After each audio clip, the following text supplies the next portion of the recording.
Flash back.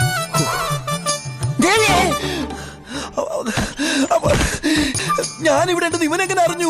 മഹേഷിന്റെ പ്രതികാരത്തില് അവനെ തല്ലിയിട്ട് ഞാൻ ചെരുപ്പിടുള്ളൂ എന്ന് പറഞ്ഞ മാതിരി അടുത്ത ലൈവ് ചാനൽ തിരിച്ചു പിടിച്ചാൽ അത് അബ്ദുള്ള ബാസിലിന്റെ ഈ സ്റ്റുഡിയോ മാളം നിലനിൽക്കുന്ന പുളിക്കൽ അങ്ങാടിയിൽ വന്നിട്ടായിരിക്കുമെന്ന് ഞാൻ എടുത്ത ശബ്ദമാണ്. അത് നിറവേറ്റാൻ വേണ്ടി മാത്രം എറണാകുളത്ത് നിന്ന് വണ്ടി ഓടിച്ച് വന്ന ആളാണ് ഞാൻ.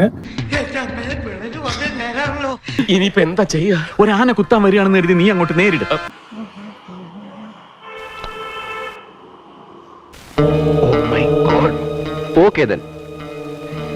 എല്ലാം അറിഞ്ഞു കഴിഞ്ഞിരിക്കുന്നു. ഇനി രക്ഷയില്ല.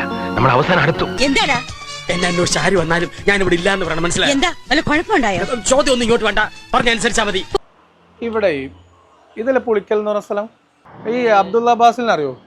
ഞാൻ ആരാണെന്ന് ഈ നാട്ടിലെ പട്ടിക്കും പൂച്ചയ്ക്കും വരെ അറിയാം. ഒരു അൺമാസ്കിംഗ് അനോമലീസ് എന്നൊരു ചാനലും സ്റ്റുഡിയോ ഒക്കെ ഉണ്ടെന്നാണ് ഇവിടെ. പുള്ളി ഭയങ്കര ഫേമസ് ആയിട്ടുള്ള ഒരു ഡോക്ടറും സോഷ്യൽ മീഡിയയിലൊക്കെ ഭയങ്കര ആക്റ്റീവാണ്, എല്ലാവർക്കും അറിയാമെന്നൊക്കെയാണ് പറയാനായിരുന്നു. അറിയോ? അറിയുമെങ്കിൽ പറഞ്ഞോ? അറിയില്ലല്ലോ. കേട്ടിട്ടില്ലേ കുബേരയെ കുറിച്ച്? കേട്ടിട്ടില്ലെന്നോ? കേട്ടിട്ട് പോലും ഇല്ലെന്ന്. നിങ്ങൾ ഈ വഹാബി ആശയക്കാരായിട്ട് നിങ്ങൾക്ക് പിന്നെ ബാസിലിനെ അറിയില്ലേ? അബ്ദുള്ള ബാസിലിനെ അറിയില്ലേ നിങ്ങൾക്ക്? അവനോട് പറഞ്ഞേക്ക്, അവനെ എന്റെ കയ്യിലേക്ക് കിട്ടിയ പെട്രോൾ ഒഴിച്ച് കത്തിച്ച ചാരോടുത്തിയ പല്ല് കഴിച്ചളയും. പെരിയമ്പലത്ത് 1 കിലോമീറ്റർ അപ്പുറത്ത് ചോദിച്ചിട്ട് ബാസിലിനെ കുറിച്ച് ആർക്കും വലിയ ധാരണയൊന്നുമില്ല. അപ്പൊ ഞാൻ വിചാരിച്ചു അബ്ദുള്ള ബാസിൽ ഭയങ്കര ഓഫ്ലൈൻ അഡ്രസ്സാണ് എന്ന് പറഞ്ഞപ്പോ എവിടെ ചോദിച്ചാലും അറിയാന്ന്. ഡ്രൈവറെ താസിദാരുടെ വീഡിയോ കഴിക്കണോ? നമുക്ക് ചോദിച്ചു പോവാം. ഭയങ്കര ഫേമസ് ആണെന്നാ പറഞ്ഞത്. Unmasking anomalies. അബ്ദുള്ള ബാസിൽ എന്നാണ് ആളുടെ പേര്. ഡോക്ടറാണ്, പല്ല് ഡോക്ടറാണ്. ഓ, ഡോക്ടറാണല്ലേ? അതെ സാർ, ഡെന്റൽ സ്പെഷ്യലിസ്റ്റ്. അപ്പൊ 4 പല്ല് പോയാലും കുഴപ്പമില്ല. ഒരു കുഴപ്പമില്ല സാർ. ഇവിടെ ആർക്കും അങ്ങനെ അബ്ദുള്ള ബാസിലിനെ അറിയില്ല, അബ്ദുള്ള ബാസിലിന്റെ UA എന്ന് പറയുന്ന സ്റ്റുഡിയോനെ അറിയില്ല. അപ്പൊ ഓഫ്ലൈൻ അഡ്രസ് ഉണ്ട് എന്നൊക്കെ വെറുതെ തട്ടിപ്പ് പറയുന്നതാണ്. തങ്കക്കുടവേ, നമ്മൾ ഈ നാണം കേട്ടല്ലോ. തനക്ക് നാണം ഉണ്ടായിട്ട് വേണ്ടടോ നാണം കെടാൻ. നാണം കെട്ടോനെ. പുളിക്കലിന്റെ പശ്ചാത്തലത്തിൽ തന്നെയാണ് ഞാൻ ഇപ്പോഴും പുളിക്കലാണ്. ഇതാ ആ ബോർഡ് നിങ്ങൾക്ക് കാണാൻ പറ്റുമെന്ന് വിചാരിക്കുന്നുണ്ടാവും. ചാനൽ കിട്ടിയിട്ട് 2-3 ദിവസമാണ്. എനിക്ക് ഇന്നാണ് ഇങ്ങോട്ട് വരാൻ പറ്റിയത്. നീ പകപോക്കാണല്ലേടാ.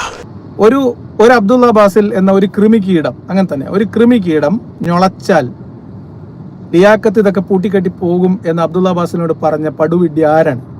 നിന്റെയൊക്കെ ശബ്ദം പൊങ്ങിയാൽ രോമത്തിന് കൊള്ളുകയല്ലേ. അബ്ദുള്ള ബാസിൽ കൊടുത്ത വ്യാജ കോപ്പിറൈറ്റ് സ്ട്രൈക്കുകൾ, സംഘടിതമായിട്ടുള്ള കോപ്പിറൈറ്റ് സ്ട്രൈക്കുകളിൽ അവസാന ഘട്ടത്തിൽ ഹൈക്കോടതി കേസ് വരുന്ന ഘട്ടത്തിൽ അബ്ദുള്ള ബാസിൽ ഒറ്റപ്പെട്ടു. നീ ഇവിടെ കൈവിടരുത്.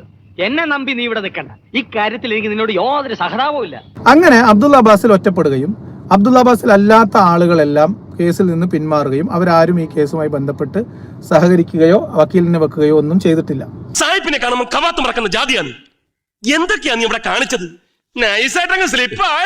മുഴുവൻ പൊളിച്ചടുക്കുകയും അബ്ദുള്ള ബാസിലിന്റെ എല്ലാ കലാപരിപാടികളും പൊളിഞ്ഞു പാളിസാവുകയും ചെയ്ത വിവരം വ്യസന സമേതം എല്ലാ നാട്ടുകാരെയും പുളിക്കൽക്കാരെയും അറിയിച്ചു കൊള്ളുന്നു.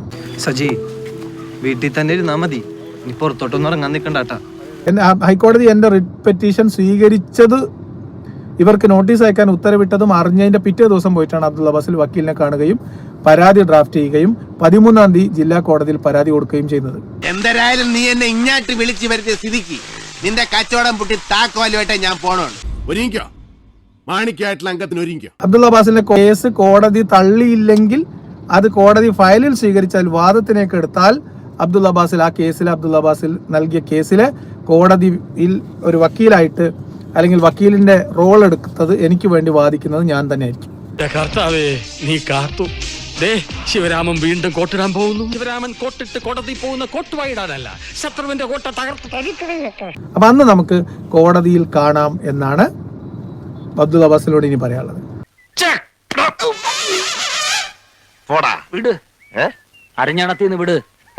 റേപ്പിനെ ന്യായീകരിക്കുന്നവനോ അവന്റെ ഒക്കെ പിന്നെ വീഡിയോകൾ, അതിനൊക്കെ മറുപടി പറയുമ്പോൾ ആ മറുപടിക്ക് മറുപടി പറയാനുള്ള പാങ്ങില്ലാതെ ചാറില്ലാതെയും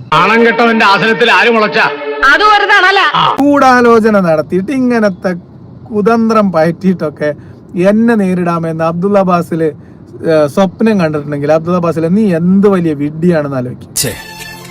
ഒരാവേശത്തിലെടുത്ത് ചാടി വേണ്ടായിരുന്നു അല്ലേ? വിട്ടവളി ആന പിടിച്ചാ കിട്ടൂ. അതേപോലെ തന്നെ അബ്ദുള്ള അബ്ബാസിന്റെ സ്റ്റുഡിയോ അന്വേഷിച്ചിട്ട് കിട്ടാനില്ല.